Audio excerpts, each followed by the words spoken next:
Écrit de Nichiren, numéro 95, Les 8 vents. J'étais très inquiet à votre sujet, car je n'avais pas reçu de vos nouvelles depuis fort longtemps. J'ai été enchanté de recevoir votre messager qui s'est présenté avec diverses offrandes. Je vais vous remettre le Gohonzon pour votre protection. Concernant le problème de votre transfert sur un autre domaine, j'ai étudié la lettre que vous a fait parvenir votre Seigneur et celle que vous m'avez envoyée, et je les ai comparées. Je m'attendais déjà à ce problème avant de recevoir votre lettre.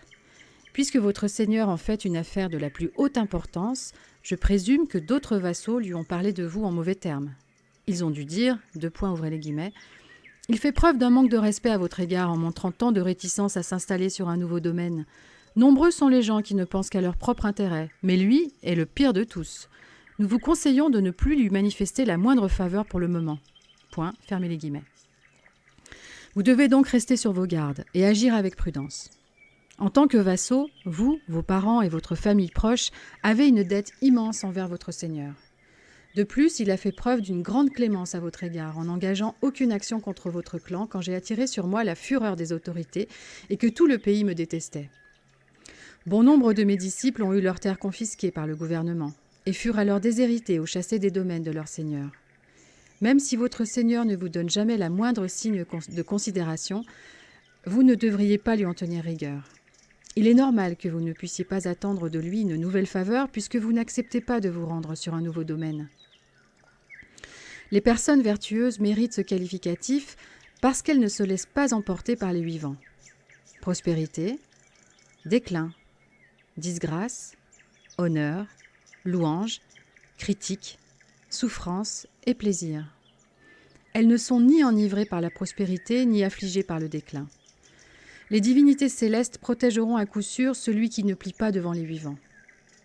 Mais si vous nourrissez une rancune déraisonnable envers votre Seigneur, ils ne vous protégeront pas, malgré toutes vos prières. Lorsqu'on se présente devant un tribunal, on peut avoir gain de cause, puis perdre à nouveau, alors qu'il aurait été possible d'avoir satisfaction sans passer par la justice. Je me suis demandé comment les veilleurs de nuit auraient pu obtenir gain de cause. J'ai ressenti une grande pitié pour eux.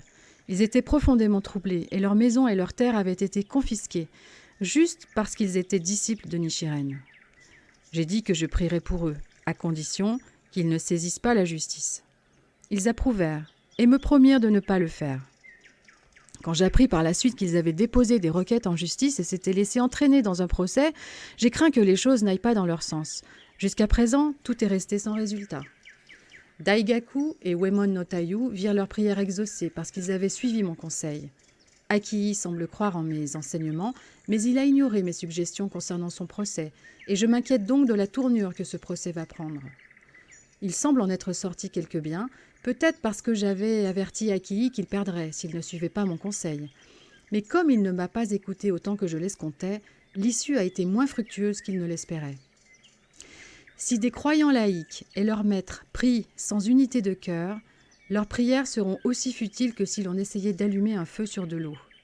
Même s'ils prient avec un cœur uni, leurs prières resteront sans réponse s'ils perpétuent l'erreur ancienne consistant à attaquer des enseignements supérieurs avec des enseignements inférieurs.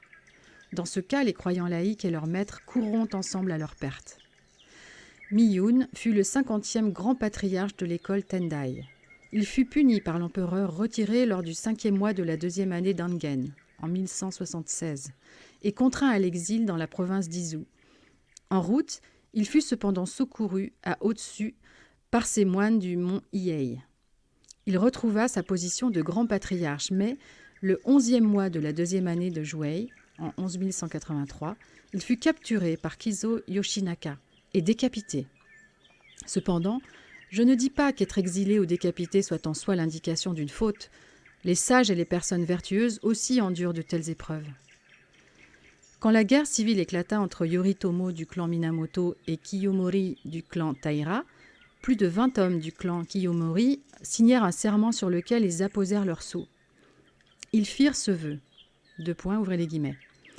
Nous considérerons le mont Hiei comme le temple de notre clan. Nous révérerons les 3000 moines comme nos propres parents. Les peines du temple de la montagne seront nos peines, et ses joies nos joies. Ils firent don des 24 districts de la province d'Omi au temple. Puis le grand patriarche du temple Miyun et ses disciples employèrent tous les rites des enseignements du Shingon dans leurs prières pour vaincre l'ennemi et ordonnèrent à leurs moines armés de tirer des flèches contre les soldats de Minamoto. Cependant, Yoshinaka, du clan Minamoto, et l'un de ses vassaux, Higuchi, accompagnés de 5 ou 6 hommes seulement, gravirent le mont Hiei et firent irruption dans le hall principal. Ils arrachèrent Miyun de l'estrade où il priait pour la victoire, le ligotèrent avec une corde, le firent rouler comme une grosse pierre sur le flanc ouest de la montagne et le décapitèrent. Le peuple du Japon n'a pas écarté pour autant les enseignements du Shingon et n'a jamais réfléchi au sens de cet épisode. Durant les 5e, 6e et 7e mois de la 3e année de l'ère Jokuyu, en 1221, sous le signe cyclique de Kanatomi, la cour impériale et les guerriers barbares livrèrent bataille. À ce moment-là, le mont Hiei, le Toji, les 7 temples majeurs de Nara, l'Onjoji et les autres temples accomplirent l'ensemble des rites les plus ésotériques de l'école Shingon dans leurs prières à l'attention de la grande déesse du soleil, du grand bodhisattva Hachiman, du roi de la montagne et d'autres divinités.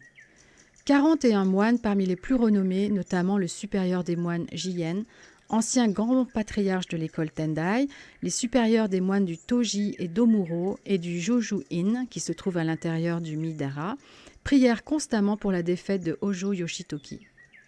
Le prélat d'Omuro conduisit aussi une cérémonie dans le palais Shishinden le 8e jour du 6e mois pour écraser les ennemis.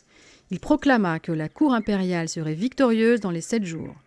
Mais le 7e jour, le 14e jour du 6e mois, la bataille s'acheva par une défaite et le prélat mourut dans la plus grande souffrance parce que Sheitaka, son précieux page, avait été décapité. Pourtant, malgré tout cela, nul ne s'est jamais demandé ce qui n'allait pas dans les doctrines du Shingon. Les cérémonies qui incluaient toutes les doctrines du Shingon, la première conduite par Miyun et la deuxième par Jien, s'achevèrent par l'effondrement complet du pouvoir impérial du Japon. Or, voici que pour la 3e fois se tient une cérémonie religieuse spéciale pour éviter l'invasion mongole. Le régime actuel subira certainement le même sort. Il s'agit là d'un point confidentiel. Vous devez le garder strictement pour vous. En ce qui concerne votre problème personnel, je vous conseille de ne pas avoir recours à la justice. Ne nourrissez pas de rancune à l'encontre de votre Seigneur. N'abandonnez pas non plus son service. Restez à Kamakura. Assistez-le moins fréquemment qu'auparavant. Ne veillez sur lui que de temps à autre. Alors, vous pourrez vous attendre à ce que vos vœux soient exaucés. N'adoptez jamais un comportement indigne. Ne vous laissez pas influencer par l'avidité, le désir de gloire ou la colère.